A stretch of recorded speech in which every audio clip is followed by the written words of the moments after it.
सुशीला जी, आप बता दीजिए हमारे साथ जो मेहमान मौजूद हैं उनको भी और दर्शकों को भी कि यहाँ से कितना बड़ा खतरा हमारे सामने खड़ा है। थैंक यू सुमेरा जी।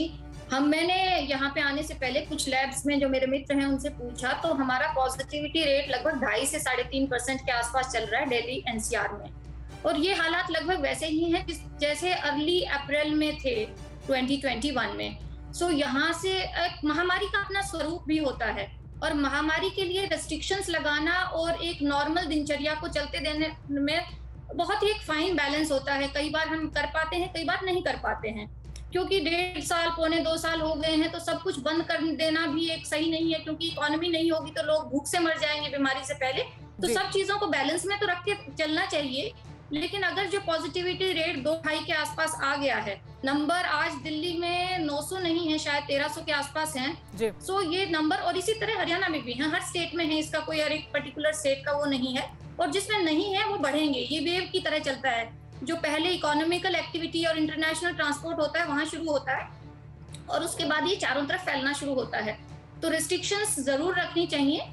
कोई एक इवेंट को हम ब्लेम नहीं कर सकते। जैसे मोस्टली लोग हमारे पास अभी जो रिपोर्ट कर रहे हैं वो शादियों का ट्रैवल या कोई नेशनल या इंटरनेशनल ट्रैवल की हिस्ट्री दे रहे हैं, लेकिन कोई भी गैदरिंग है, चाहे वो मार्केट है, चाहे शादी है, चाहे कोई रिलीजियस फंक्शन है या पॉलिटिकल रैली है, उसमें पोटेंशियल होता है स्प्रेड करने का। बिल्कुल। जितने ज्यादा लोग, यानी हमें अभी से, सुशीला जी, यानी अभी से हमें पाबंदियां कम से कम जहां अवॉइड किया जा सकता है, जो जरूरी नहीं है, इकोनॉमिक एक्टिविटी देश के लिए जरूरी है, वो चलती रहे, वो सुनिश्चित करने के लिए हमें जहां हम रोक सकते हैं, क्या वहां रोक लगानी चाहिए? आपको क्या लगता है, आपका एक्सपर्ट ओपिनियन क्या है? मेरा एक्सपर्ट ओपिनियन यही है कि बिल्कुल लगानी चाहिए। जो चीजें बिल्कुल जरूरी नहीं है, और जो जरूरी नहीं है और जिसमें कम लोगों के होने से भी काम चल सकता है, उनको जरूर करना चाहिए। और आउट ऑफ बॉक्स थिंकिंग का टाइम है ये। लोगों को ट्रेडिशनल तरीके से हम कब तक चलाएंगे, कुछ भिन्न सोचना चाहिए। आज मैं बैठी हूँ, कल आप मेरे पास एक कैमरामैन भेजती, आज मैं जूम कॉल से कर रही हूँ। हमने सीख ही लिया ना, और हमने सीखा, ये हमने सीखा, हमने टेलीविजन में डिबेट्स करना हमने सीखा इस कोरोना काल में, कि कैसे हम डिस्टेंस के साथ भी इसको वैसे ही कर सकते हैं, और तकनीक ने बहुत कुछ सिखाया है। मुझे लगता है वहां से हमें कुछ और सीख कर आगे बढ़ना चाहिए, ताकि सबका भला हो इसमें। हमारे साथ डॉक्टर सतीश रंजन भी मौजूद हैं, मोलिकुलर इम्यूनोलॉजिस्ट हैं, कोविड-19 साइंटिफिक कंसल्टेंट है, यूरोप से हमारे साथ जुड़े हैं। डॉक्टर सतीश रंजन, इस वक्त जो हम हालात देख रहे हैं दुनिया के, वहां पर किस तरह के नियमों का पालन किया जा रहा है, और उसकी तुलना अगर हम भारत से करें, आप क्या कोई फर्क देखते हैं, और हमें क्या और करने की जरूरत है ताकि हमारी हालत वैसी ना हो जैसे अभी नंबर्स हम वहां देख रहे हैं? Thank you very much Sumera ji. इस समय मैं भारत में जो देख रहा हूँ बहुत बड़ा अंतर है। मुझे लगता है कि शायद भारत में एक जो नेशनल साइंटिफिक गाइडलाइन होना चाहिए वो मिसिंग है। अभी पिछले सेकेंड वेव के बाद जो भारत में स्थिति बनी थी सेकेंड वेव के दौरान, उस समय भारत सरकार और भारत के लोगों को बहुत सारी सीखने की जरूरत थी, और वो इस समय इम्प्लीमेंट करने का वक्त आ गया है। क्योंकि अभी जो है, अभी देखिए 2 तरह से खतरा है। पहला है कि आपका नेचुरल इम्यूनिटी अब कम होना शुरू हो जाएगा, तो आपका इन्फेक्शन रेट बढ़ना शुरू हो जाएगा।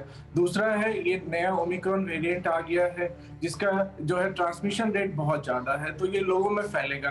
तो इस समय आपको जितना भी गैदरिंग हो, चाहे वो सोशल गैदरिंग हो, चाहे वो रिलीजियस गैदरिंग हो, चाहे वो पॉलिटिकल गैदरिंग हो, इर्रेस्पेक्टिव ऑफ एनी कंसिडरेशन, आपको सारे गैदरिंग्स को इस समय रेगुलेट करना चाहिए। बड़ा दुख होता है जब इस तरह का कोई साइंटिफिक प्रॉब्लम, हेल्थ प्रॉब्लम एक पॉलिटिकल डिस्कशन में जब ये तब्दील हो जाता है। इस समय पूरे देश को, सारे पॉलिटिकल पार्टीज को नेशनल इंटरेस्ट में, लोगों के हित में काम करना चाहिए।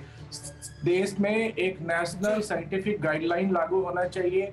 एसेंशियल, नॉन एसेंशियल एक्टिविटी को आप क्लासिफाई कीजिए, इकोनॉमिक एक्टिविटी को आप एसेंशियल एक्टिविटी में रखिए। उसके अलावा जितनी भी एक्टिविटी है, सारे नॉन एसेंशियल एक्टिविटी डिक्लेयर करके आप सब पे रिस्ट्रिक्शन लगा दीजिए। इस समय देखिए जर्मनी में भी इलेक्शन हुए थे सितंबर में, कभी आपने सुना कि यहाँ पे कोई इस तरह का कोई सोशल स्प्रेडर इवेंट हुआ, जबकि जर्मनी उस समय पीक पे था।